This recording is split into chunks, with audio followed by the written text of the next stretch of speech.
Yes sir, Lakshman sir ಕೊನೆ ಮಾತು ಈ ವಿಚಾರಕ್ಕೆ ಸಂಬಂಧಪಟ್ಟ ಹಾಗೆ ಲಾಸ್ಟ್ ವರ್ಡ್ ಅಂತಂದರೆ ನಾವು ಇದೆಲ್ಲ ನೋಡ್ತಾ ಇದ್ದರೆ ಯಾವುದೂ ಪರಿಹಾರ ಇಲ್ಲ. ಯಾವುದೇ ಸೈಟ್ ಟ್ರ್ಯಾಕ್ ಕೋರ್ಟ್ಗೆ ಹೋಗೋದು ಇವೆಲ್ಲ ಆಗಲ್ಲ. ಈಗ ಆಗೋದು ಒಂದೇ ಒಂದು ಅಂದರೆ ಇದನ್ನು ಡ್ರಾಪ್ ಮಾಡಬೇಕು. ಆ ಡ್ರಾಪ್ ಮಾಡಬೇಕಾದ್ರೆ ಒಂದು ಕಾನ್ಸ್ಟಿಟ್ಯೂಷನ್ ಪ್ರಕಾರ ಅಸೆಂಬ್ಲಿಯಲ್ಲಿ ಗಲಾಟೆ ಮಾಡಿ ರಾಜ್ಯಪಾಲರ ತಗೊಂಡು ಕಟ್ ಮಾಡಬೇಕು. ಇಲ್ಲಾಂದರೆ ಜನಾಂದೋಲನ ಆಗಬೇಕು. ಈ ಸಲ ಜನಾಂದೋಲನ ಆದರೆ ಇವರಿಗೆಲ್ಲ ಮಣ್ಣು ಅನಿವಾರ್ಯತೆ ಇದೆ ಅನ್ಸುತ್ತಾ? ಜನಾಂದೋಲನದ ಅನಿವಾರ್ಯತೆ ಈಗಿದೆ ಅಂತ ಅನ್ಸುತ್ತಾ?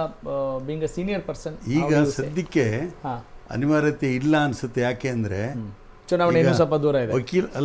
ವಕೀಲರ ಸಲಹೆ ಪ್ರಕಾರ ಇದು ಕಾನೂನು ಮಾಡೋಕ್ಕೆ ಸಾಧ್ಯನೇ ಇಲ್ಲ. Okay, got it. ಅದನ್ನು ಕೋರ್ಟ್ ಮುಖಾಂತರನೇ ಸ್ಟಾಪ್ ಮಾಡ್ಬೋದು ಅಂತ. ಅದು ಆಗಲಿಲ್ಲ ಅಂದಾಗ ಬಂದಾಗ ಬೀದಿಗಿಳಿದು ನಾಯಿ ಥರ ಹೊಡೆದಾಕ್ತಾರೆ ರಾಜಕೀಯದವ್ರನ್ನ. ಅಷ್ಟು ರೊಚ್ಚಿಗೆದ್ದಿದ್ದಾರೆ ಜನ. ಯಾಕೆಂದರೆ ಮೊದಲು 10 ಎಕರೆ 20 ಎಕರೆ 50 ಎಕರೆ ಇಟ್ಕೊಂಡವರೆಲ್ಲ ಕಳೆದು 2.5 ಎಕರೆಗೆ ಬಂದರು.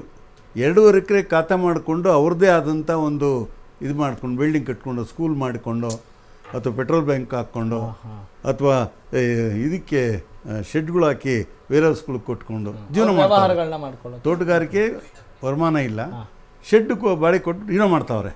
ಅದಕ್ಕೂ ಈ ಕುತ್ತು ಬಂತು ಅಂದರೆ ಅವರೆಲ್ಲ ಕೈಗೆ ಎತ್ಕೊಳ್ತಾರೆ ಎಲ್ಲ ಆಯುಧಗಳನ್ನ. ಗುದ್ಲಿ ಚನಿಕೆ ಎಲ್ಲ ಎತ್ಕೊಂಡ್ಬಿಡ್ತಾರೆ. ಏನು ಸರ್ ಹಿಂಗೆ ನುಗ್ಗುತ್ತಾರೆ. ಅವಾಗ ಗೊತ್ತಾಗತ್ತೆ ಇವ್ರಿಗೇನು ಅಂತ. ಇಲ್ಲ ಅಂದರೆ ಇದೊಂದು ಸಾತ್ವಿಕ ಆಕ್ರೋಶ. ಸುಮ್ಮನೆ ನೀವು ಅಧಿಕಾರ ಇದೆ ಅಂದ ತಕ್ಷಣ ಏನು ಬೇಕಾದರೂ ಮಾಡ್ತೀರಾ ಅಂತ ಹೇಳಿದರೆ ನಾವು ಇದನ್ನೆಲ್ಲ ನೋಡ್ಕೊಂಡು ಸುಮ್ಮನೆ ಇರಬೇಕಾ? ನಾವು ಕೂಡ ಮನುಷ್ಯರಲ್ವಾ ಅನ್ನೋ ಒಂದು ಸೂಕ್ಷ್ಮ ವಿಚಾರವನ್ನು ಬಹಳ ಸಾತ್ವಿಕ ಆಕ್ರೋಶದಿಂದ ಲಕ್ಷ್ಮಣ್ ಸಾಹೇಬರಲ್ಲಿ ವ್ಯಕ್ತಪಡಿಸಿದ್ದಾರೆ.